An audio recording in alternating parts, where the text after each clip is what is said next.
رب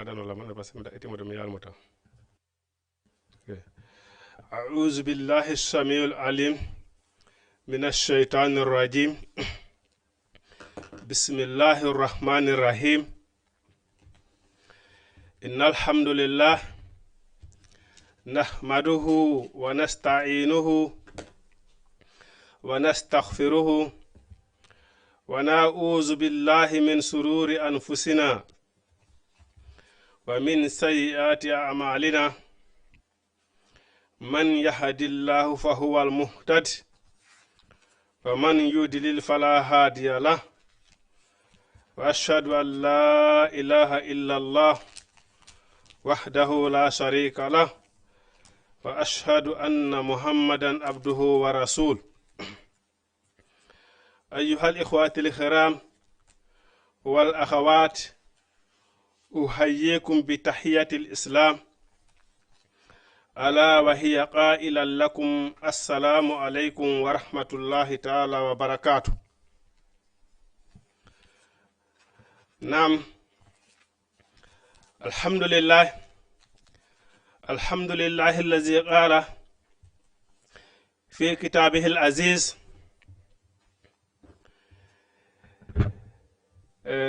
قد كان لكم في رسول الله أسوة حسنة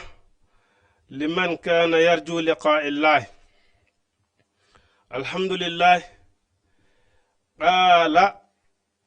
في الكتاب كتب عليكم الصيام كما كتب على الذين من قبلكم لعلكم تتقون. أري مسيب جلب داروبه دو تلفزيون ميدون جما تي في من سلمني أنكو كلا كواودون ونوده en salmini kilifa e maɓen ka aada e ka diina hara hiɗen seedito ala reɓeteɗo nafa rewɗon lorramo rewal sina Allah subhanahu wa ta'ala. hiɗen seedo oɗo nelaɗo meɗen muhammadu sallallahu alayhi wa sallama ko Allah subhanahu wa ta'ala woni ko nelirimo kadi diina gonga yuzhirahu ala dini kulli walaw kariha al kafirun. Allah subhanahu wa ta'ala o neli nelaɗo meɗen muhammadu sallallahu alaihi wa sallama o nelirimo honno yurmede wonanden enen nde ɗo tagore. hara hiɗen seedito ala reteɗo sowna Allah subhanahu wa ta'ala, hiɗen setto nelaɗo meɗen muhammadu sallallahu alaihi wa sallama ko Allah subhanahu wa ta'ala woni ko nelimo. Naam, haray en yetti Allah subhanahu wa ta'ala, en yettirimo mawno sabu mawgural makko ngal jalla jalaluhu. ko Allah subhanahu wa ta'ala woni ko hana yettede sabu honno yurmede ko waɗani en e mawgural ko waɗani en kon wona o daaliru non ka refetere makko wa in ta'uddu ni'matallahi la tuhsuha. si on konti nemaji ɗi Allah subhanahu wa ta'ala waɗani on ɗin on wawata huɓidade ɗi, on wawata andude. mawni mawdiral makko kanko Allah subhanahu wa ta'ala, en yettimo alhamdulillahi rabbil alamina. en yettimo ko wi ka alqur'ana makko tedduɗo kutiba alaykumus siyam kama kutiba ala allazina min qablikum la'allakum tattaqun. Allah subhanahu wa ta'ala o wi'i mi farlima am muhammadu ange mofte maɗen mi farli on ko wiyete lewru suumaye. wonano mi farlilno ɗum ɗon e moftaji heddiɗi ɗin, wona e mon onon mofte nelaɗo muhammadu sallallahu alaihi wa sallama tun woni ko suumaye fuɗɗi. mi farlino kadi lewru suumaye e ɗiya moftaji aranɗi fof. fi honnum la'allakum tattaquna, fi yo on hulan min Allah subhanahu wa ta'ala. ay ha hulollan min Allah. ay si ayi Allah subhanahu wa ta'ala tagi neɗɗanke on waɗanimo condition waɗi dewe si a hoori a juuli est ce que julde nden ko intérêt Allah subhanahu wa taala o fi o wi ya juulu si a hoori lewru suumaye est ce que ko intérêt Allah subhanahu wa taala hoorirɗa ko intérêt ma an neɗɗon hino wawi ko jangirta mecce fiya gollu nafa hoore ma no wawi kono jangirta gandal aduna yanko yagal fiya nafa hoore ma wona no heeɓe wirtande mini si hayno mi janga mecce mini si hayno mi janga parce que a andi e jaga ça fait si a wanno mecce en tout cas ma do si tawi woni hara a taƴƴini hara a janguno an kadi wodayno ka yaltuɗa ay kono ni tun ta marsude pullo fo tawi ni wo siɗa faala goɗɗum a waɗay kadi goɗɗum itti noon kanko Allah subhanahu wa taala o inni mi tagi on mi addi on aduna wa ma khalaqtul jinni wal insi illa liya'buduni mi tagirali on onon yimɓe ɓen e jinnaji ɗen sina fi yo rewa wa ma uridu minkum min rizqin inna allahu huwa razzaqu zul quwwatil matin mi landaki on arsikugol si tawi ko fi dogangol aduna ko ɗum hayta heɓana Allah subhanahu wa ta'ala tan waɗugol dewal Allah subhanahu wa ta'ala inni mi landaki ko wiyete arsike sabu inna allah huwa razzaqu kanko woni arsikowo zul quwwatil matinu kanko woni jon kattal timmungal ngal bon a wi'ay ɗo joni tigi tigi a yiya ɗo goɗɗo doga ɗo fi aduna dogana ɗo ñallal ngal fof doga ɗo fi no hendara ɗo million ji juulali fana juulali alan sara tottali waɓutuji ɗin doga ha hendo ɗin mbuuɗi ɗi fof majjire kadi ɗi saya ɗi yaran ɗi perda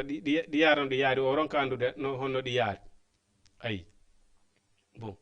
holli ɗum ɗon ko ça fait arsike ma on fop nga rewruɗa o Allah subhanahu wa taala wi mi jonnate ta himme aduna dogangol aduna wota sakkoma e dewal Allah subhanahu wa ta'ala ngal ay ko ɗum woni mawningol Allah subhanahu wa ta'ala joni tam haqqeji makko ɗum Allah subhanahu wa ta'ala inni mi fardirani korka e moɗon sina fi ha mi anda ko homba hulimmi ay parce que sinnama ɗo joni hande ko lewru suumaye bon miɗo wawi nadde ka suudan ɗo mi sokkito mi ñaama mi yalta ka yaasi est ce que goɗɗo ande mi ñaami kono si miɗo faala mi fermay ɗo baafe jeeɗiɗi mi naata mi ñaama si mi ñaami Allah subhanahu wa ta'ala no andi mi ñaami lewru suumaye ay inna allah la yakhfa shay'un min al ardi wala fi samai inna allah huwa al bashir Allah subhanahu wa ta'ala suuɗota ko mo hay fussi ka leydi wona ko asamaw ay si miɗo faala mi mutay ɗo ka leydi damiyam yaka jeɗɗaɓiri mi ñaamoya ton mi ƴawa Allah subhanahu wa ta'ala no andi mi ñaami lewru suumaye ay joni noon jaɓuɗo jaɓiri lewru suumaye ndun fi ko Allah subhanahu wa ta'ala farli ɗum jaɓani Allah subhanahu wa ta'ala ko sabu ɗum ko fi sabu teddingol mawningol mo kanko Allah subhanahu wa ta'ala wonano wi'iri noon kutiba alaykum siyamu mi farli e mon lewru suumaye kama kutiba ala allazina min qablikum wonano mi farlino e hoore adidi ɓamɓe mo noon tawi ko sabu ɗum ɗon horirɗa sabu teddingol daalu e Allah subhanahu wa ta'ala farila mo waɗe hoore ma on sabu kulol Allah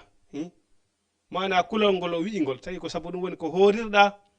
inchallahu rabbi haray ɗum ɗon kadi kanko Allah subhanahu wa ta'ala kadi himo andi ko waɗirɗa sabu Allah kon e ko waɗirɗa yingo kon himo andi ay wonano wirnoɗen noon kadi e suumaye ko wonugol ñaamali yarali ko ɗum ɗon ɓuri yombude e ko heddi e lewru suumaye kon e di horingol tere heddide den sabu Allah subhanahu wa ta'ala inni mo lewru mum suumaye haɗali ɗum wowlugol fenande lewru mum suumaye haɗani ɗum ñoore lewru mum suumaye haɗani ɗum tooñe wowlugol fenande seddagol fenande Allah subhanahu wa ta'ala inni mi haajake ko ñallirɗa joni noon boyi hino wakkiliɗo hino wawi wona ñallal ngal fop ñamali yarali kono wata wonde ñallal ngal fof ñoali goɗɗo wata wonde ñallal ngal fof fenali nako sa wata wonde ñalla nga fo triyandali goɗɗo ay aray a bonni sumayema on no woniri noon wirɗe noon hunduko kon wawali maɗɗade ñamete ila bimbi ha kikiɗe te hediri ɗen kadi ko noon wata horde so tawini koye sumaye on sumaye ɗaɓɓa ɗon par ce que Allah subhanahu wa ta'ala la allakum tattakun ay ko waɗi andi ton hay si tawi woni na e lewru sumaye anditen hasidiyagal konnaguyagal ñoore ɗum hino bonnira moƴƴi goɗɗo ɓe inni wasi tawi woni wonano yiite ngen sunnirta noon genal keccal hay si tawi woni na e sumaye itti noon sikki e sumaye kono intérêt sumaye on ko horugol laɓɓinana Allah subhanahu wa ta'ala si a huli Allah kulol ngol o wi kon kutiba alaykum siyam kama kutiba alladhina qablakum la'allakum tattaqun hawlon Allah si a wakkiliki sa andi baraji ko ne lewru sumaye kom no renorɗa maɗɗagol ñametela bimbi hakkikiɗe non tere heddiri ɗen kadi ko non wawataɗe horirde fiya heɓu baraji ko ɗaɓɓa kom ay hara korka ma kam wona naalima heege tum baraji hay fuyi ala ay ko waɗi noon piggi ɗiɗi ɗiɗo ɗi tefanoya e joom majji ñande janggo ɗi waɗanoyte intervention hakkudema e Allah subhanahu wa ta'ala ay peeji tati julde nde korka kan alquranul karim deftere Allah nden alquranul karim nde si hewtayi ka dargal woni ngadi satti alquran on immoyto o daro o inna Allah subhanahu wa ta'ala yafanolan o jiyaɗo ma o immotono jangalan bimbe kikiɗe yaforma sabuwan ay bon sumaye on kadi si tawi woni a hoori sumayeno to hana hoorirede noon sumaye on wone waɗanoyte tefanoyte ñande janggo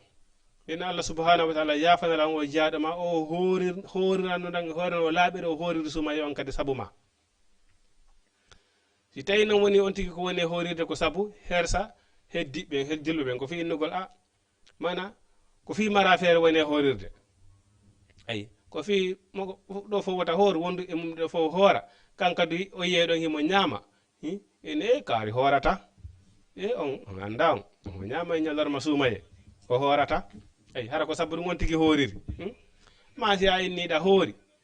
a suuɗiki a yahi a ñaamoyi arti bon andi ɗahinitagol ɓura ɗum janfitagol ɓura ɗum ay hara en yetti Allah subhanahu wa ta'ala mawninɗo nduɗo lewru sumaye o inni ha hulon Allah subhanahu wa ta'ala ay la'allakum tattaqun ha hulon Allah subhanahu wa ta'ala o yi an abi hurairata ittama abi hurairata radiyallahu anhu anna rasulullahi sallallahu alaihi wasallam sabu abi hurairata oyi man qama ramadana imanan wa ihtisaban khufira lahu ma taqaddama min zambihi sabu oɗo sahabajo aba hurairata o wi kala daraniɗo lewru suumaye e hoore himo gonɗini Allah subhanahu himo gonɗini himo o darani lewru suumaye ɗon tawi himo ko hoore gonɗingol Allah subhanahu wa ta'ala e hoore faggitagol ka moƴƴi Allah subhanahu wa ta'ala yafantomo bakkatuji makko ɗin fop ay matagadama kala konko ardini morde bakkatu ay muttafaqun alay hadise on kadi ko fottaɗo e muɗum ɓay hiɗen andi ɓeydi mo hoori lewru suumaye o laɓɓini korka makko kam bakkatu iwra e makko o laaɓira e bakkatu o ñande nene makko jibinnomo haray lutti hande kadi tawoni haray o fuɗɗiti bakkatu ko kono ɗo on haray o laaɓi haray hiɗen tori yo Allah subhanahu wa ta'ala wawi en hooringo lewru suumaye hara ndo ninne hande suumaye maayi haray fof meɗen haray laaɓuɓe bakkatuji meɗen eyi Allah subhanahu wa ta'ala newnana en kadi angal reenugol korka meɗen kadi korka meɗen kam ha tawayen Allah subhanahu wa ta'ala ayi sabu hiɗon andi waɗugol e golle ɗen e sattugol waɗugol golle ɗen e sattugol ko reenugol golle ɗen kadi ha tawaya Allah subhanahu wa ta'ala hara golle ɗen ɗe bonali wala tabtulu amwalakum bil manni wal aza wota on bonnir golleji mon ɗin wota on yakkir golleji mon ɗin wowlagol e mantugol e waɗugol yiingo wona no wirde noon si tawini ko wonɗa e horirde suumaye kon ko saabu yiingo ma ko wonda e horirde ko fof tawi ɓen hutoma ɓe na kaari kañum horata wona saabu mawningol Allah subhanahu wa ta'ala gonɗingol Allah subhanahu wa ta'ala wonuɗa e horirde ɗum ya andu haray korka ma kanka jaɓetake haray korka ma kanka jaɓetake eyi eɗon andi premier taw jaɓugol jaɓede golle on tigui ɗen koye tawde hara on tigui ɗo gonɗini Allah subhanahu wa ta'ala haɗa gonɗini Allah subhanahu wa ta'ala no wiri noon a ari fu ni qabla an ta'buduni andelan taw ko addi on rewdelam ɓay si tawi woni si a ndaari suumaye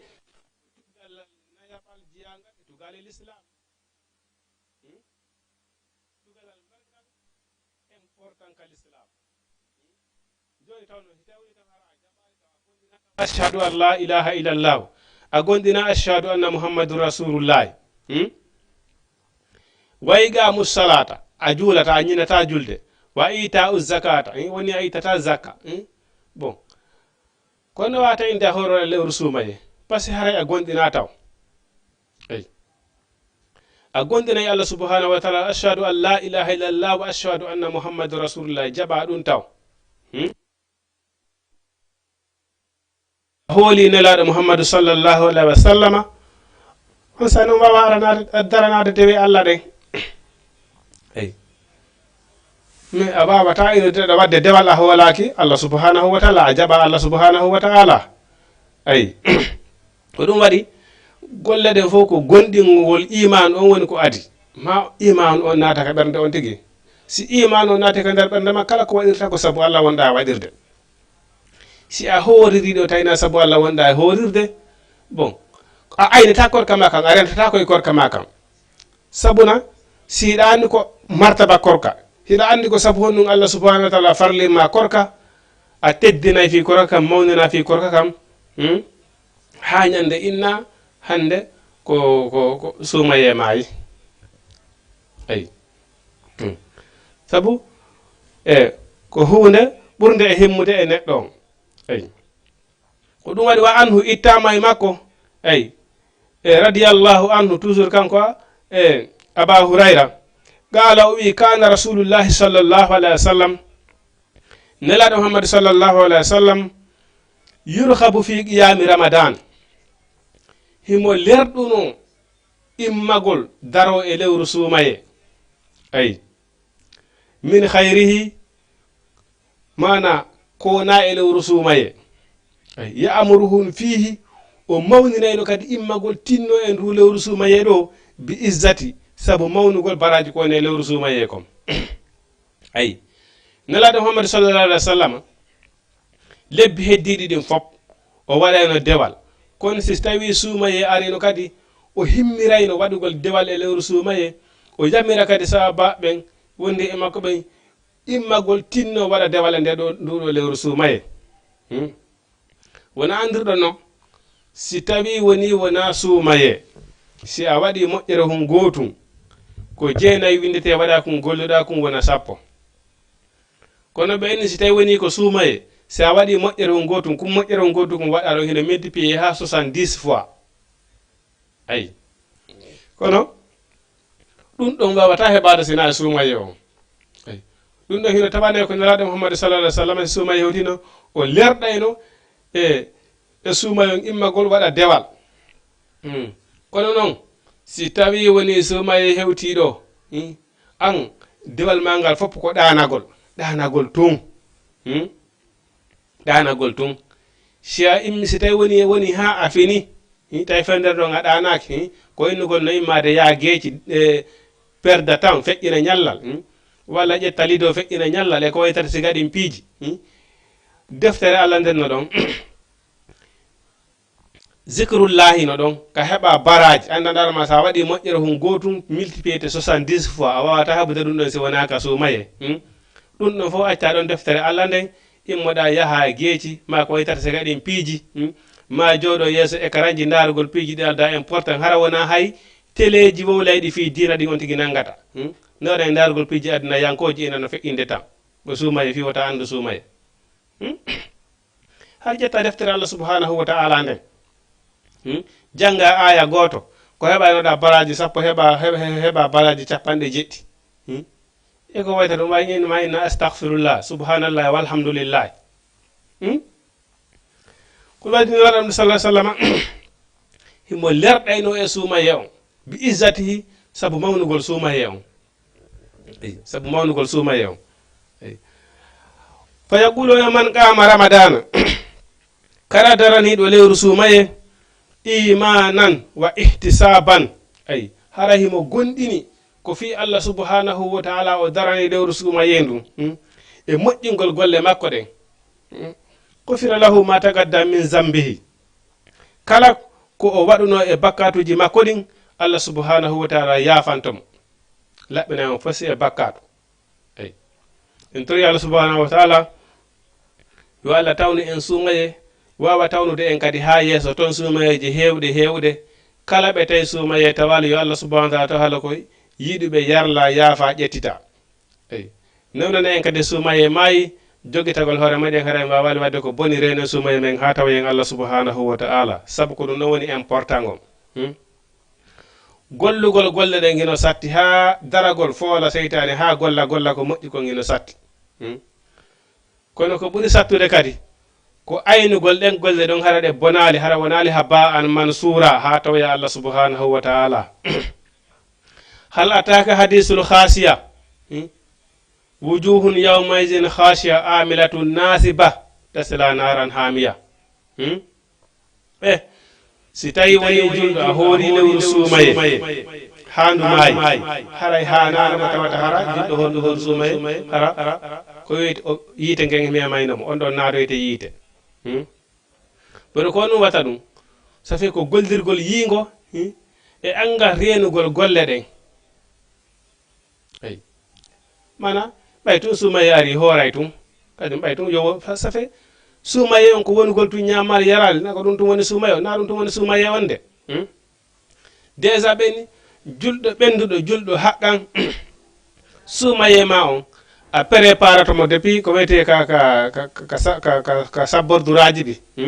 ara raji ɗi sabbordu suumaye a taway hakkude ɗo fof hiɗa préparé fi habbagol suumaye ayi hara wona innugol ko ñande janggo suumaye tun ene naati e suumaye ɗon kadi noon koy c'est très important ko waɗi si suumaye on ari lewru ndun ndu yiyama ndu darike inama janggo ko suumaye wonande duhiɓe ɓen wonande duhiɗo ko ɗon on tigui daroto anniyo wonano wiiri noon innamal amalu binniya wa innama li kulli murim ma nawa ɗon kadi no jari accutugol fondo moƴƴa bon ko yon tigui anniyo ñande inete janggo ko suumaye wonande duhiɗo ina tigui tigui haray allah subhanahu wa ta'ala suumaye ari mi hooriray nduɗo lewru suumaye sabu ma an allah subhanahu wa ta'ala na sabu goɗɗo wona sabu kulol goɗɗo wona sabu hersa goɗɗo ko sabu ma an allah subhanahu wa ta'ala sabu a farli ɗum e hoore nelaɗo muhammadu sallallahu alaihi wasallam ko sabu ɗum woni ko mi woni e hooritere na sabu goɗɗo gon mi hooray suumaye handu maaya si tawi woni mi maayali mi nawnali ayi yene ma on yettoke ko allah subhanahu wa ta'ala so on tigi hoori balɗe sappo allah subhanahu wa ta'ala ƴettiti on tigi suumaye fawaki mo wuura suumaye ko fi wuro ɓen ayi allah subhanahu wa ta'ala nangitirtama ko heddi ayi si a hoori balɗe sappo a nawni ñaama si a ndikkoyi yoɓa ko ñaamuɗa kon yeni yema on yettoke ko allah subhanahu wa ta'ala ay wonande suddiɓe kamɓe kadi ɓe anniroyay ɓe anni yorto ni ay suddiɓe kamɓe kadi ɓe annirto ni allah subhanahu wa ta'ala mi hooray ndu lewru suumaye si mi nawnali mi mayari mi hollirayno sabu ma ɓayno hiɗen andi kamɓe suddiɓe diina maɓɓe ko ɗuyti ɗum si tawi woni ɓe yoyi e ko ɓe yiyata kon tawi woni ɓe ala e juulude si woni ha ɓe laaɓi ñallal ngal ɓe laaɓi e mo gasi ɓe fuɗɗitoyto kadi hoorengol ɓe anniyoto kadi ɓe natita kadi e korka kam ɓe fiɓay ɗon kadi anniye so ɓe natita ay par ce que haray anniye premier jon on ɗon o boni ay mana sonna jon lewru sumayen ɗum ari hande o fiɓi anniye Allah subhanahu wa taala mi hooray lewru sumayen ɗum ha ndu maaya si mi nawnali mi mayali mi fiɓi ɗum o hoori balɗe ɗiɗi balɗe tati balɗe nayi yontere o yiƴi e farilla o ñaami ɗon balɗe ɗiɗi walla balɗe tati ñande nayi o yoyi ema o laaɓi hande kadi so o natitay ka hoorugol ɗon ko fiɓi kadi anniye ay o naata kadi e korka kam ko ɗum noon woni ko ɓura yiiɗede nam haray ko ɗon wata wonirde par ce que ko ma on tigui anniyo laɓɓinana Allah subhanahu wa taala golle ɗen si naata e korka kam ɗum waɗi so wi ya ayyuhallazina ko noon yoɓen amanu gonɗinɓe hey kutiba mi farli alaykum e dow maɗon asiyamu horugol kama kutiba wonano mi farlino ɗum alallazina e dow ɓe min qablikum adinoɓe on la'allakum ha tun onon tattaquna hulomi min Allah subhanahu wa ta'ala ko waɗi noon no gasa hay tawni hara ko président on wiwno he waɗino gasa eni fof koyo hooru hara ko goɗɗo hoorante no ko ñaaɗi o ko ñaaɗi wallahi woday no ɓe salotoɓe ɓurɓe hewde ɓen ko ñamayno ɗum ayi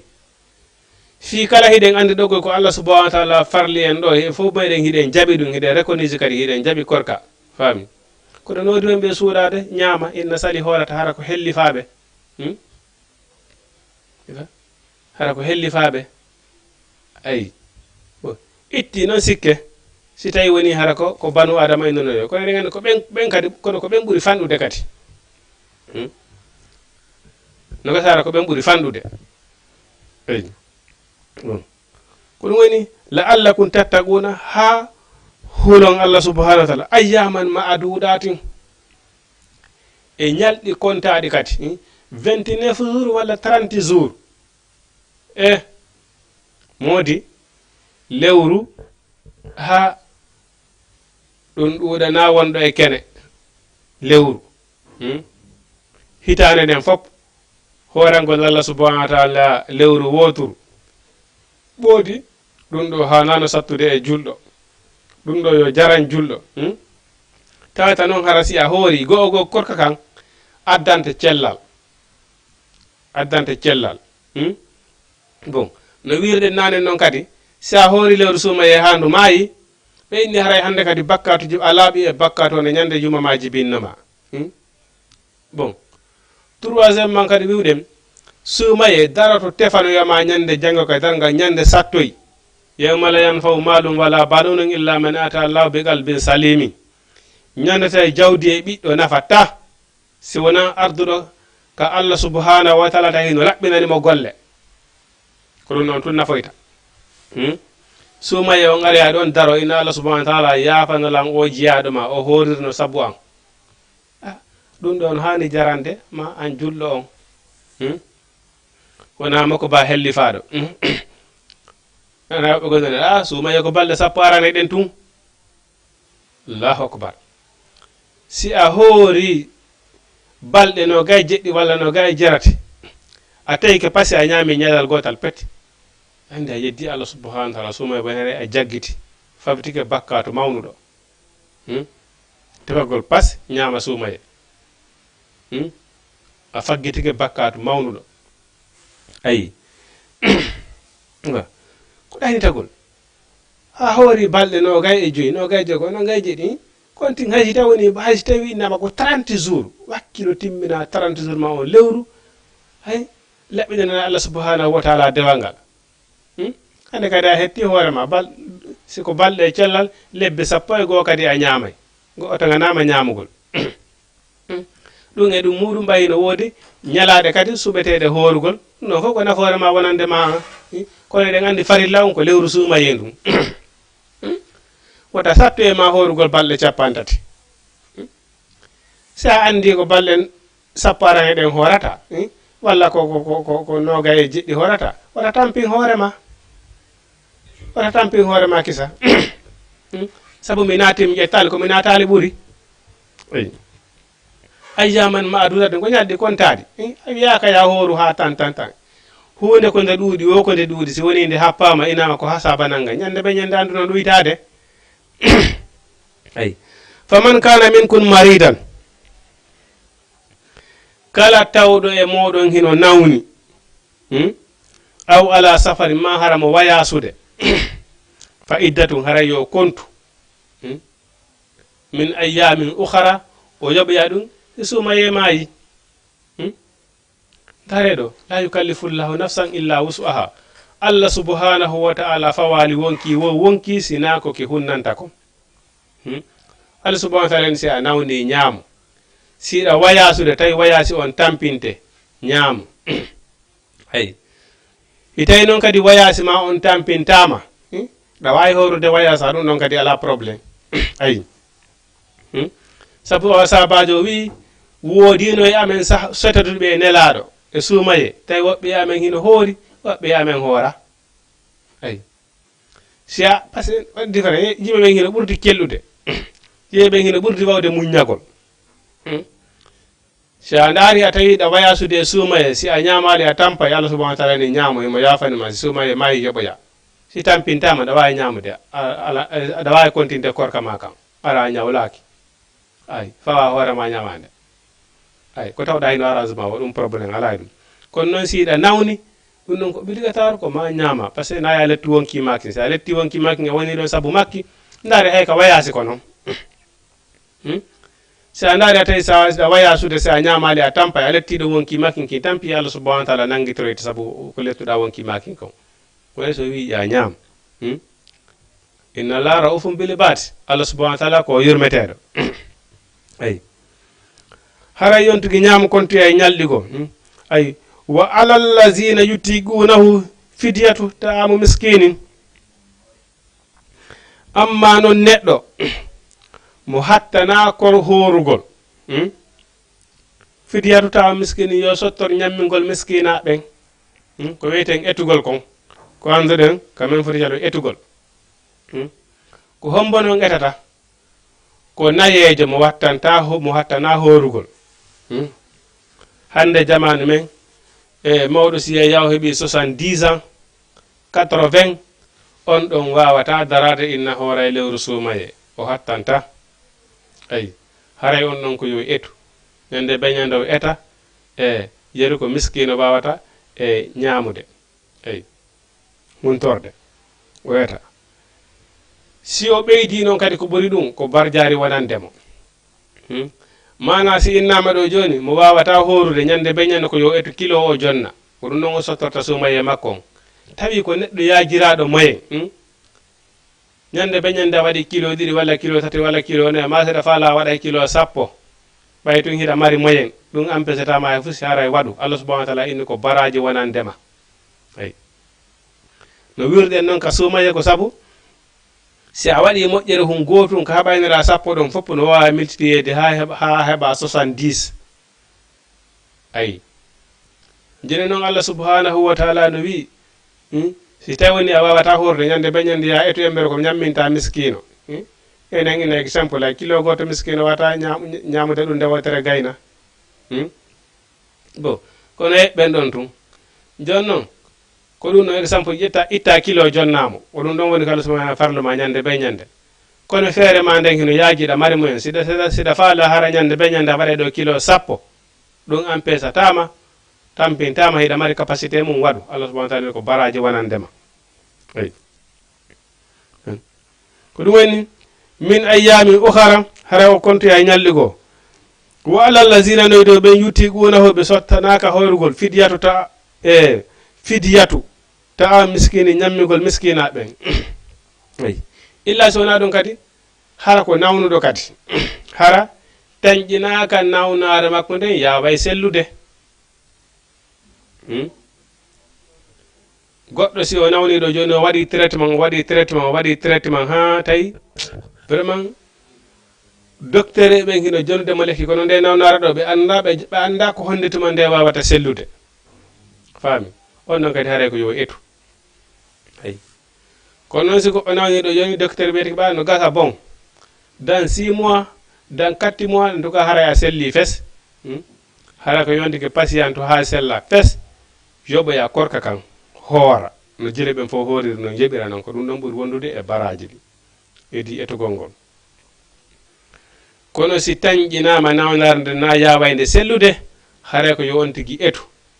ɓay haray on tigui anda ɗo yo woni ɗon ha inna selloyi ma ko duuɓijil wata wonude so tawi woni haray Allah subahana wa taala ƴettali on tigui e nder muɗum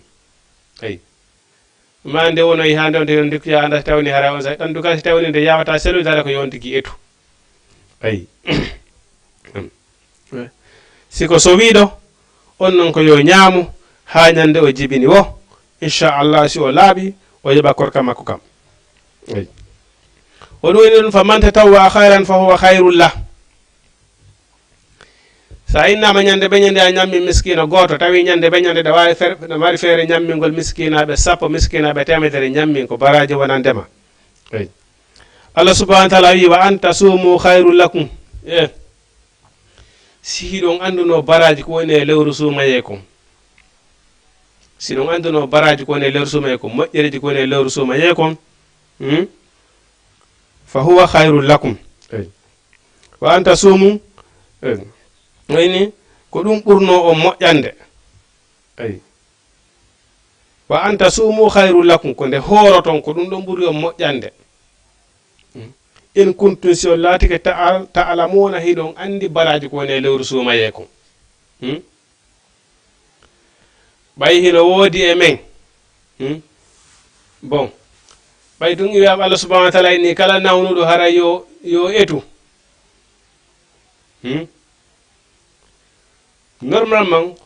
ko docteur hoolaɓe hara noon kadi ko docteur ɓe hoolaɓe kadi koy ɗum ɗon noon ala innugol ko julɗo tum par ce que no woodi docteur ɓe andanda hoore maɗa hara wona julɓe goy kono hara hiɓe nunɗi wallahi hiɓe nunɗi ɓe wowlay hakkunaɓe Allah subhanahu wa taala hara ɓe nunɗi haqqan hara hiɓe andi nde nawnare ma ɗo hiɓe wawi reconnaissde constat anda hi nde nawnare ɗo nde wawa yadde korka walla nde wata yadde korka amma si tawini ko ɓen docteur ɓe hoolaɓe ɗon vérifie yonti ko ɓen ɗon jonnata jonnata yontigi ñaamo nawnare makko nde wawata yadude e suumaye ayi ko docteur ɓe wata validande mo ɗum ɗon wona min tun ɓernda meminoro tun gastrique mi daro min tun fiila muuseɗo herto mina bon la nawni gastrique an memini mi wata hordelo sumaye min tun mi créana ɗum ɗon hoore am la sellata ko docteur hollata preuve laaɓuɗo nde nawnare an ɗo mi wawata hordude e mayre ay on say noon daganolan etugol ay hara ɗon hande kadi dagani kala etugol par ce que ko docteur holli ɗum noon ko hoolaɓe kamɓe kadi o golle maɓɓe faami bon haray min on hande kadi mi heeɓi preuve laaɓuɗo joni no woduɗo e men hande suumaye on naatay tum nawnaji ɗen fof memmine komi gastrique nanga nanga mi wata horde nanga nanga ko hoore ma ɗaynuɗa ko hoore ma janfiɗa yo haadi una allaha ay mawama yo haadi una illa anfusihim Allah subahana wa taala nde ndareɓe hiɓe wo hiɓe janfade lan wo hiɓe ɗaynude lan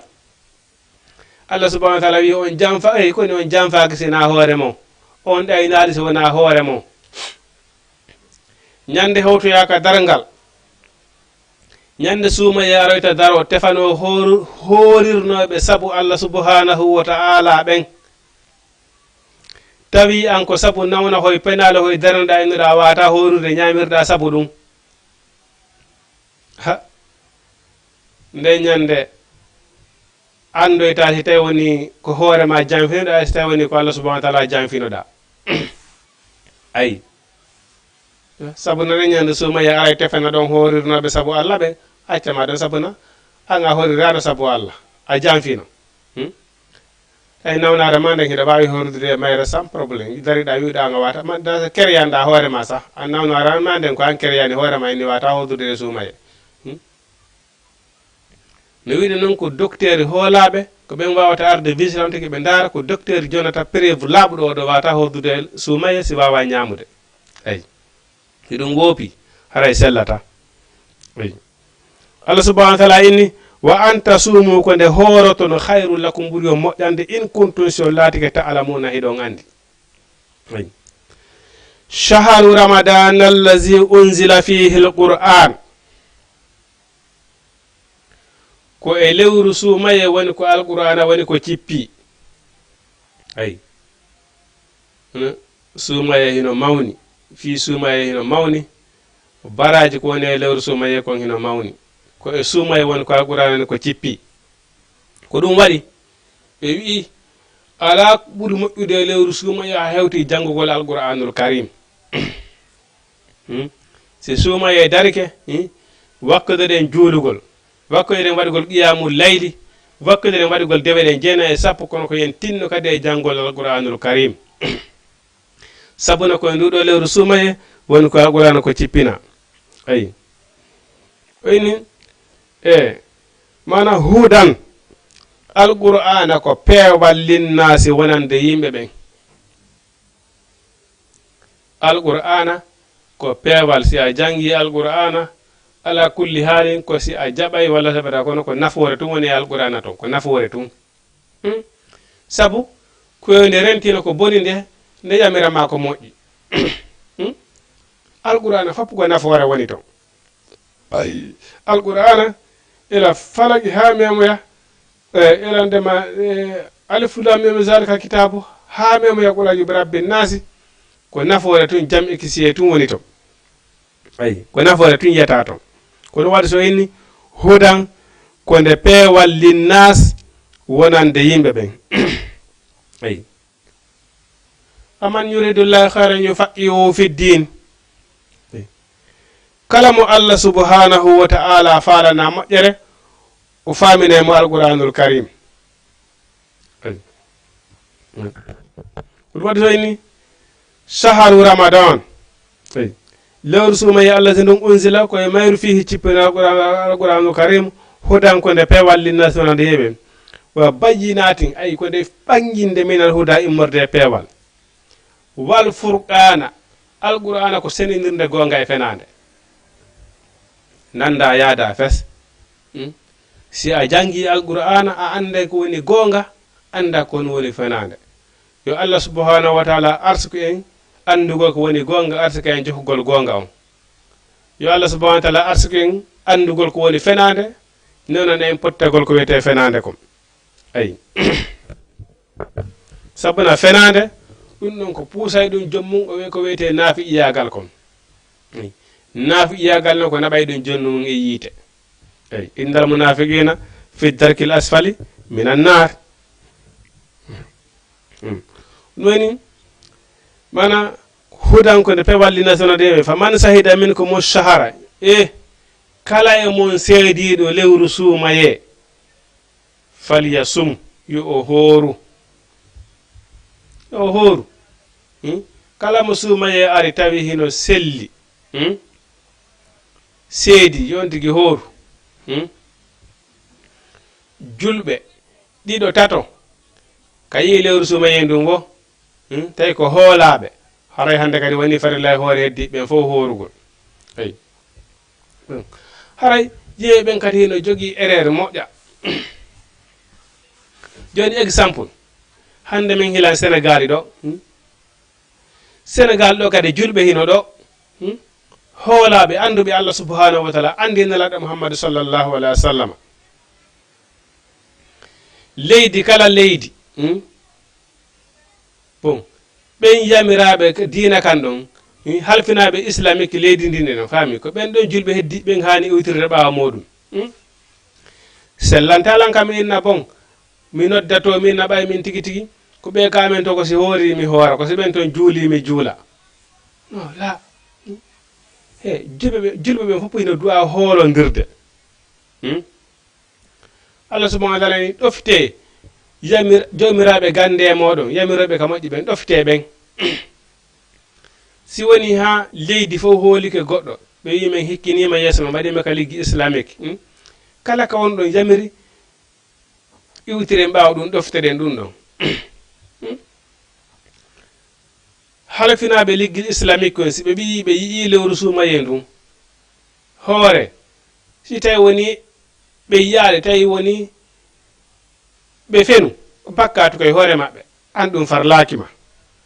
par ce que ko halfinaɓe diine kankal islamique wonɓe yeesoɓe dina ko ɓe yamirma ya hoori si bakkatuma toon ko kamɓe fawti an fawakima si ɓe wi'i yo ñaame ko an faw ko si bakkatuma toon ko kamɓe fawi an fawakima ayi bon kono enugol mi nodda to min ko si ɓe to hoori mi hoora non ɗum ala toon par ce que wona yo Allah subahana taala woɗɗi hande kala ko yani ɗo e hoorema siko denna bo watta ɗo siko peera watta ɗo yo Allah woɗɗin si tawi woni ko Allah subahana taala ƴettiti ɗo on tigi ko julɓe ɓen to immoto toon ara toon fewna ɗon tigi loota ɗon tigi sura on tigi sa heeɓi ɗo ha joni ko dewgal humata koto ko julɓe ɓen kamon to nodde ta are ɗo humanollan dewgal ko sa tewo ko julɓe wonɓe ɗo ɓeɗe ko ɓe ɗo noddata ka kono enen julɓe ɓen fof hiɗen du'a hoolondirde jaɓidiranen eyi c'est très important ɗum noon fof ko addugo luutodiral hakkude julɓe ɓen wona ko waɗi lawo julɓe ɓen ɗo sénégal ɗo so ɓe yii lewru somayen ɗum hooren si ɓe ɓi ɓe yiyaali jentotoɗen ha ɓe yamira en yen hooru si ɓe ɓi ñaamen ñaame si ɓe ni juulen hanje juulen si ɓe wi ɓe yiyaali jentotoɗen kadi ha ñande ɓe yo juulen julɓe ɓen fof wona hunde wotere hooriɗen ensemble juuliɗen ensemble ko ɗum ɗo woni ko Allah subahana taala wala tafarraqu fatazhabu rihakum al muslimu kal bunyan Allah subahana taala ino noon julɓe ɓen wota on sertu ha doole mon ɗen yaha kulol mon ngol serta hakkude julɗo e julɗo ko yo waw wona maadi mo kala sembina oya kono noon julɓe ɓen si ɓeyɗa yarira mo hayte aye mon ɓen foola on eyi ɗum noon kadi ko erreur molana ɗon eyi fa man sayida minkum shahra kala e mon seediɗo lewru sumayen ɗum falyasum yo hooru eyi fa man kana maridan o wala safarin fa iddatun min ayamin ukhar kala wonɗo e wayasi walla himo nawni hara yo kontu faade e ñalɗigo yuridullahu bikumul yusra Allah subhanahu wa ta'ala faandaki sattinangol on ayi joni sa ndaari e nder 24 heures woni ñallal ngal a juulama wakkatuji 5 pette sa ndaari ɗin wakkatuji 5 ɗi juulata tan ko ɗi ƴettata kon fof ɗi fof majji wakkatuji ɗin 5 ko ɗi ƴettata kon fof e nder ñallal ngal sa calculi yonata 1 heure de temps yonata ɗum no gasa wakkatu ko juuti o ko juuti 7 minutes 8 minutes awa ha 10 minutes wakkatu ko juuti o ko juuti haray o salmini joni ƴettiɗon wakkatuji ɗin 5 e nder ñallal ngal ko minitaji jeelu itta ɗum ɗon e nder 24 heures on ɗum ɗa fof ko fima neɗɗo on lebbi sappo e goho fof hiɗa ñamude o wi lewru so wowturu pet hoorenan ɗum ɗon an e Allah ko moye mo ɓuri gañade ɗum noon kadi noon wiya waɗata juulugol ɗi wakkatuji ɗi ndoye ñallal ngal tawa hayno sattema wa innaha lakabiratun illa alal khasiina Allah subahana taala wi ngol juulugol ɗum hino satti hino mawni sina e hoore dow ɓe yankinoneɓe Allah subhanahu wa ta'ala eyi ɗo joni sinnama ɗo joni hande équipement ngol no juude ɗon wakkili immagol ɗo yaha taƴa biye naata stade jooɗo ɗon feccere ñallal ngal fof habbo bon maasi ko lambo e maasi waytata siga ɗin piiji e goɗɗi go figindaji go ko waɗete ilan wakkili yewgol perda ɗon 2 jours ƴettana tan mais ƴettangol wakkatu Allah subahana taala tan 7 minutes mi jelama wakkatu on ɗum ɗon hino sattiyan Allah subahana taala no wa innaha lakabiratun illa alal khasiin ayi ɗo hande hara ko massi wondude e important exemple wona coupe de monde walla ligue de champion ayo ɓen wakkili yewgol taƴa golle mumen coupa golle mumen fo yaha joɗanagol darugol massi joɗanagol machine ndara ɗon 45 minutes 2 heures de temps kupa golle mum ɗen wakkilo fuggitano yewgol darugol ballon kono wiyete ɗon allahu akbar asadu la ilaha illallah ko wagutu immagol ɗon totta wagutu 7 minutes ta ɗum ɗon no satti on tigi sa wi immoɗen juulem tawata tan ko leggade togguɗa e on tigi ayi allah subhanahu wa taala ni wa innaha no nde julde laka biratum wallahi nde satti mawni illa alal khasi'ina sina e dow hoore yankini e ɓen ko ndayi neɗɗo so woni tun a wowti juulugol adin wawa piiji ɗin noon ayi wano waɗano wirtu ka bagara to ay khatama allahu ala qulubihim wa ala sami wa ala absarini khisawa andi goɗɗo so yeehi ha woni hebbinorɗo waɗugol bakkatuji hande kadi ko iblisa woni wonde almade on tigi a immoto waɗugol ko moƴƴitum o amine a waɗirini ay o amine ay hande kadi a yiɗata waɗugol ko moƴƴi safe yaay ɗon ha e waɗoɓe ko moƴƴi ɓen hara yiɗaɓe ay awa ko noon kadi goɗɗo wowtuɗo waɗugol ko moƴƴi kon wowtuɗo juulugol ngol so tawi woni kanko si on wagutuɗon hewti ɗon tum o wawata wonde o juulali o wawata wonde o waɗali dewal Allah ka par ce que ɗum haray mo empêci ko sey si wagu toon hewti en tant que o juulali o haray o wona en libre ay haray mo empêci ay kono woniri ay laka bira tun hinde sattinde mawni illa alal khasiina sina do ɓe ñankinande ɓe Allah subhanahu wa ta'ala ko ɗum waɗi ni faman kana maridan ala safari faydata min ukhra yuridu llahu bikumul yusra Allah subhanahu wa ta'ala o faandaki sattinangol on Allah subhanahu wa ta'ala ko newede falana on dewal ngal e fusti ko satti ala ton o wi ko boni kon fof terto wota memo ko moƴƴi kon addu ko embere ko marɗa feere kon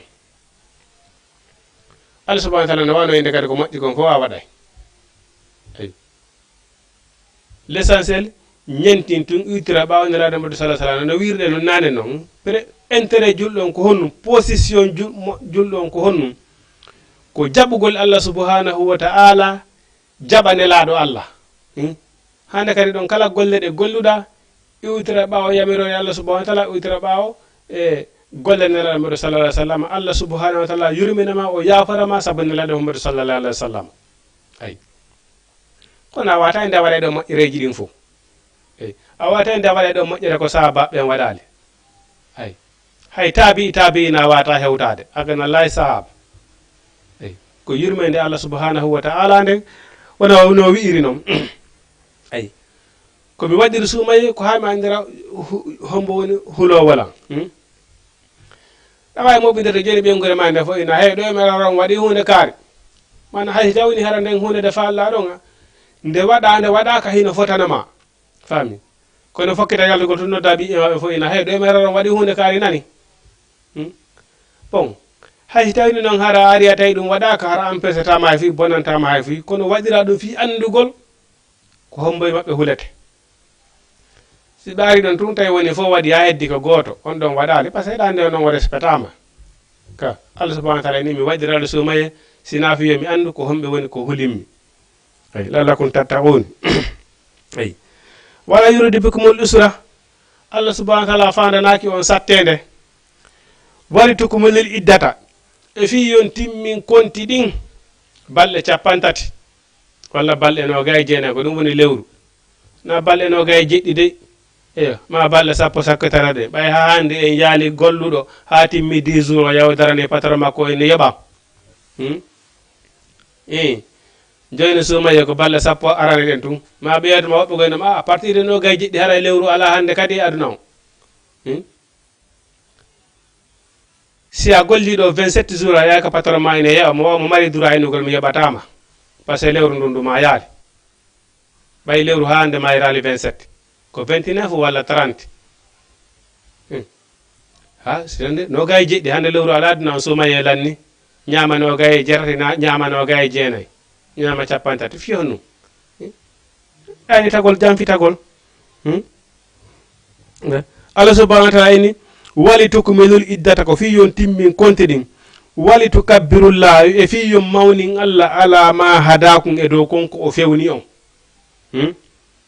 Allah subhanahu wa ta'ala o tagima o timminanima tere den fop o waɗanima nguure wadi wona wirno wayinta uddu ni'matallahi la tuhsuha si on kontinema ko Allah waɗayno ko on wata kontude ɗum ye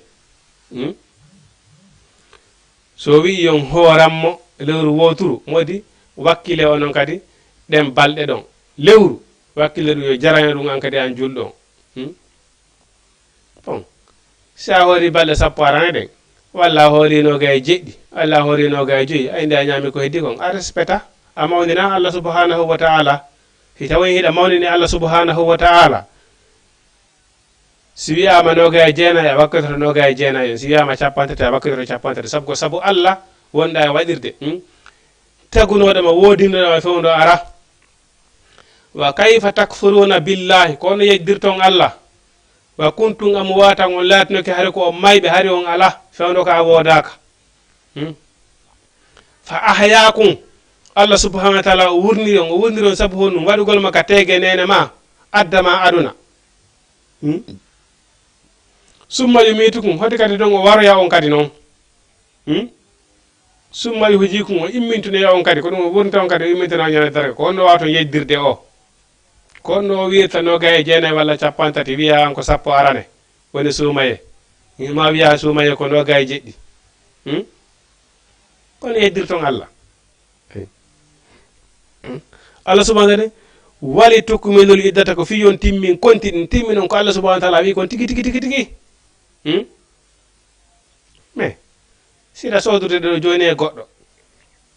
a yaɓimo coggu kilo capantati o etanima kilo no gay jeɗɗi on famodiray walla a firtay coggu ngu si a andi a firtay kana lutti hara andal a wiyay kaari jan fikela par ce que ko no capantati men halde o waɗi no gay jeɗɗi a jaɓay a jaɓata eyi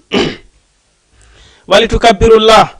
e fiyom mawni Allah ala ma hadakum konkon fewni on wala Allah kun no gasa onon taskuruna on yettay Allah subhanahu wa ta'ala ay alhamdulillahi rabbil alamina yettore ko kanko Allah subhanahu wa ta'ala woni ko wodani mawni mawgural makko kanko Allah subhanahu wa ta'ala ay Allah subhanahu wa ta'ala wi wa iza sa'alaka ibadi jiyaɓe am ɓen si landike ma fiya min Allah eyi wa iza sa'alaka ibadi anni fa inni qaribun Allah subhanahu wa ta'ala yi Muhammadu kala landiɗo ma fiya yeytamo miɗo ɓattimo miɗo binde makko ɗon eyi Allah subhanahu wa ta'ala no ɓattima ɗon eyi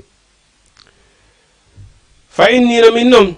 qaribum miɗo ɓatti ujibu miɗo noto kadi da'wata da'i noddano nodduɗo la min Allah subhanahu wa ta'ala iza da'ani kono noon ko so tawni ko min o noddi heewi ɓantoɓe juuɗe wiya Allah faami hara wona Allah subhanahu wa ta'ala no ɓe noddi par ce que wawɓe wona min wayi ko say tampi o andita Allah subhanahu wa ta'ala ayi en tant que no newi tout est bien min haajaka miɗen andi hare ko feere amen minen ko doole amen ko feere amen ko technique amen woni men e okkorde wona Allah subhanahu wa ta'ala ko say satti o min andita Allah subhanahu wa ta'ala ay innal insana la yatiha an ra'ahu staghna neɗɗanke hino bewa ay sanga o yi o alɗi goɗɗum hino woodi fewɗo tout est bien ay ko reso ko ɗum waɗi Allah subhanahu wa ta'ala wi innama amwalakum wa auladukum fitina jawdi e ɓiɗɗo ko fitina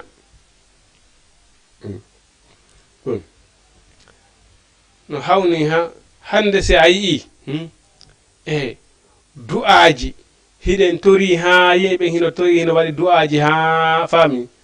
Allah subhanahu wa ta'ala ala ƴettude safi ko ɓerɗe ɗen woni laaɓa Allah subhanahu wa ta'ala o wi himo hersa kanko Allah subhanahu wa ta'ala nde jiyaɗo makko on fontata juuɗe mum ɗen o wiya ya rabbi Allah subhanahu wa ta'ala ronka mo jaabinande ko tori kon kanko Allah subhanahu wa ta'ala ɗum hino satta e makko sabuna piiji ɗin ka ley nangere fof Allah subhanahu wa ta'ala ala ko ɓuri yiɗude ha hewti torede nde jiyaɗo makko no fonta juuɗe makko ɗum wiya Allah ay ala ko yiɗi ha hewtiti ɗum ɗon ko ɗum ɗon noon kadi o ɓuri añude ka laakara wona aduna ɗo daro saloɗa moƴƴinde ɗo lakarama on ha hewtawa ya Allah subhanahu wa ta'ala daroyɗa noon yeeso Allah subhanahu wa ta'ala nde ñande wiya Allah accanan toroɗa pardon Allah subhanahu wa ta'ala ko ɗum nde ko ɗum ɗon o ɓuuri añude sabuna ɗum yaafuye Allah subhanahu wa ta'ala on ko aduna ɗo heɓoto lakara ɗum ala ton lakara ko maliki yawmiddine ko ƴettugol salaire woni ton golle ala ton ne way sa golli ha a retraite ande kadi wenanima retraite ko ya jooɗo ha ande ko ya ƴetta salaire a retraite golle ala nama hande kadi a lakara ko noon golle ala ton ko ƴettugol joddi woni ton eyi a wata yawde e lakara ton yiya ton Allah accanan ɗum ɗo Allah yawalan ɗon ala ton eyi ko ɗum waɗi so wi ala ko ɓuuri jiɗude kala nangoɗa hewti torede joni noon daal ko honno wi nelaɗo makko Muhammad sallallahu alaihi wasallam wa iza sa'alaka ibadi si jiyaɓe ɓe landike fiyam fa inni no min qaribu miɗo ɓatti miɗo binde maɓɓe ɗon ujibu miɗo noto dawata daayi noddandu kala nodduɗo lam mi nototoma iza da'ani kono noon ko so tawani komin o noddi ko so tawani an ko so tawani satti tun si andita Allah subhanahu wa ta'ala Allah subhanahu wa ta'ala ni uzkuruni azkurukum anditela mi andita on ibuduni wala takfuruni rewelan wata on yeddan jemma e ndor ma haajuma wo yeddugol Allah subhanahu wa ta'ala ko Allah subhanahu wa ta'ala wopete tun haajuma ala ka Allah subhanahu wa ta'ala rewete ya non ha wiya pan selli goɗa juula e ɓantugol juuɗe toro Allah ndeya jiyaɗo yawno ino maapi ha o juuli o salligi o juuli o ɓantu juuɗe makko wiya ya rabbi ya rabbi ya rabbi Allah subhanahu wa ta'ala wi ko honno mi wata jeɓirande o du'a ñamete makko o ñamata kon ko hunde harmude ko ñamata kon ko hunde tiryandade ko ɓornoto kon ko harmi ko waloto ɗon koko harmi kono du'a o jaborante joni noon daare ene hakkude men ene jeli ɓen hannde safi hay goto ala hulde haqqe goɗɗo hay goto ala hulde haqqe mo kala ka ɓiyata ɗimo mum safi ko heɓa tun no heɓori wo tefa ko lakkere goɗɗo on toon lakkere goɗɗo ala toon tefa yo heɓa tun no heɓori wo yaalo to haala waɗa parfenji watto doloki janni nokka wakko wi ya naata ka juuɗe ɗon toro Allah galleji ko waltoɗa ɗon fof ko tiriyanda ɗum jatta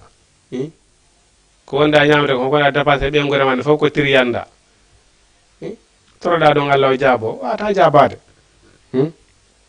so fayi joni hay torotoɓen hay ceerno maɓɓe hay tali waɗi torote ɓe fof maɓɓe joni ɓe waɗino ko ɗum ɓe ɗumananoma ɓe waɗanoma kadi safe ɓayi ko jawle safe goɗɗo so tawi woni a woni ceernojo a woni torantoɗo jama on a suɓay ko ñaama exemple min no woodi wona ceerno e men buy Guinée ɓe ñamatano sina ko ɓe gollani hoore maɓɓe kon ɗaɓɓiroɓe duwaji ɓen si addi piiji ɗon fof si ɓe ƴetti ɓe ƴettay ɗum ɓe okka miskinaɓe Allah ɓen kamɓe koɓe ñamanta hoore maɓɓe kon koɓe golliri sokeje maɓɓe ɗen kon par ce que ɓe yiiɗa fewtutugol Allah subhanahu wa ta'ala ɓe toroma hara duwa maɓɓe o rutete e pourtant li a ñamata ko harami fewtita Allah subhanahu wa ta'ala toroɗama o jaabo duwa on la ay ndaare Serigne Touba ha hande luttu ko ɓuri hewde kon ko koye ton ɓe talibaɓe ɓe ƴetta ɗo naɓa e ka daro ɗum fof koko ɓe jonata ko jonete miskinaɓe kamɓe ɓe ñamantano ɓe kanko Serigne Touba koko gollirayno juuɗe makko ɗen kon ko ɗum o ñamata par ce que o yiɗa fewtutugol Allah subhanahu wa ta'ala toro Allah subhanahu wa ta'ala Allah subhanahu wa ta'ala ronka jabede du'a makko on wañande Touba ko ɓen ƴettunomo bugi ka nder geeci ɓe wi ɓayiɗa hooli Allah subhanahu wa ta'ala ma on juulu o ƴetti guri makko ngel o bugi o juuli he ndeññande taw hara mo ñamuno ko harmi ko ndeññande o andayno hollorgol Allah subhanahu wa ta'ala sino wonde important ay ko ɗum waɗi ko ma neɗɗon o laɓɓinana Allah subhanahu wa ta'ala kono noon joni si tawoni an hannde a woni ceernojo a woni karankojo a woni imamujo a ñamay ko ñamuɗa wo a walata ko wallo a yahay ko yahuɗa wo a neɓa wiide ya rabbi ya rabbi ya rabbi hara duwa on jabaki ay nam Jama TV neɓata haray sayi mon en woɗɗike inchallah no gaseren 10 minutes en wawa waynodirde hiɗon wawi wadde e natugol ko Jama TV yewten ko yowiti e darsu meɗen on ko inchallah ɗo wawi wadde 206 209 waɗon plus 54 inchallahu rabbi no gasa dans 5 minutes et 10 minutes wawen waynodirde inchallahu rabbi 206 209 waɗon plus 54 inchallah dans 10 minutes et 15 minutes si on waɗi noon 206 on waɗi 209 on waɗi plus on habboto ɗon ha nanon serveur vocal on hino wowla après waɗon 54 wawon nadde ka Jama TV inchallahu rabbi eyi Allah subhanahu wa ta'ala wi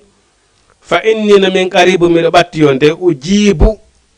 miɗo nooto da'wata da'i noddandu nodduɗo isa da'ani si tawni komin o noddi falyastajibu li eyi noddela wal yu'minu bi gonɗinel Allah allahunno gasa onon yarsuduna on feway eyi jaɓe ko Allah subhanahu wa ta'ala wi'i kon no gasa on feway ay wona no wirno non toon baba adama mana cippe on fof moɗon ka leydi fa imma ya'tiyannakum minni hudan si tawi woni peewal aroyi faman tabi'a hudaya kala jokkoyɗo peewal ngal fala khawfun alayhim kullola laa e dow makko iwtire ɓaawa yamiroje Allah subhanahu wa ta'ala ɗen iwtire ɓaawa yamirode Allah subhanahu wa ta'ala nden ay wonano kanko noon e nelaɗo meɗen Muhammadu sallallahu alaihi wasallam o yi ala wo moƴƴere sina o tindini on ko nden moƴƴere ɗon heɓoto ala wo e bone sina kanko Muhammadu sallallahu alaihi wasallam o rentini on e on bone ɗon ay kono ɗofte jaɓire yamirode Allah subhanahu wa ta'ala jaɓoy jamirode nelaɗo Muhammadu sallallahu alaihi wasallam no gasa on feeway ay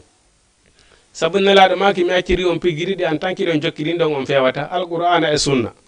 ay nam o wi uhilla lakum laylata siyama arrafasu ila nisaikum hunna libasul lakum wa antum libasul lahunna Allah subhanahu wa ta'ala o inni sonnaɓe mon ɓen degenanama on jamma sumaye ñalorma sumaye noon kadi sonnama no dagarima la sonna hay goto wawata daganadama ñalorma sumaye sellata dagotako moftaji arani ɗin ndareɗo noon yurmede Allah subhanahu wa ta'ala moftaji arani ɗin kamɓe no Allah subhanahu wa ta'ala farlannoɓe sumaye hari ilande makka sumaye dari handu maya jemma ñorma goɗɗo baɗodirta e sonnamo eyi yeyi ɗon ha sahabaɓe go falji tawi ɓe tenata woodi hawruɓe e sonna muɗum on say Allah subhanahu wa ta'ala itti sanction on o andi ɓe tenata nde tawde yurmede Allah subhanahu wa ta'ala nda hino mawni ko ɗum wadde so inni alima llahu annakum kuntum takhtanuna anfusakum fataba alaykum wa afa ankum fal ana basiruhunna wabtaku ma kataballahu lakum ay Allah subhanahu wa ta'ala wi oyni ko wiide nanen kon si a naati a suuɗiki a ñaami Allah subhanahu wa ta'ala heno andi ko hoorema janfiɗa na Allah subhanahu wa ta'ala janfiɗa ay ɓeɗo ɓe suudi ɓe yehi ɓe yiidi e sonna maɓɓe nde tawde Allah subhanahu wa ta'ala no tedi taɓe yiidi sonna maɓɓe ñaldorma taɓe yiidi e sonna maɓɓe jemma ha ñande ne sumaye maayi ɓay noon ɓe suudi ko ɓe yiide e sonna maɓɓe Allah subhanahu wa ta'ala inni kori mi andi ɗon janfade hoore mon ay kono inni gasi joni jemma on mi yaafani ko ñalorma jemma on mi yaafi jemma ɗon wawi yidde sonna e mum ɓen ala probléme ay ko ñalorma tun suumay on tun woni sellata yidugol e sonna muɗum ay o wi o hilla lakum deginanama on laylata siyam jemma korkan arrafasu yidugol ila nisaikum faade sonna e mum ɓen hunna libasul lakum sonnaɓe mum ɓen ko ɓornatere wonande on wa antum libasul lahunna rewe mum ɓen kadi kamɓe woni ɓornatere wonande on ko ɗum Allah subhanahu wa ta'ala faala wolde ɗo sonnama ko fiima o marasina an kadi noon a marasi wona sonnama ay en torki Allah en fattiki annabijo meɗen Muhammadu sallallahu alaihi wasallam ɓay ko kanko waawi jogi yo Allah newnan en waawugol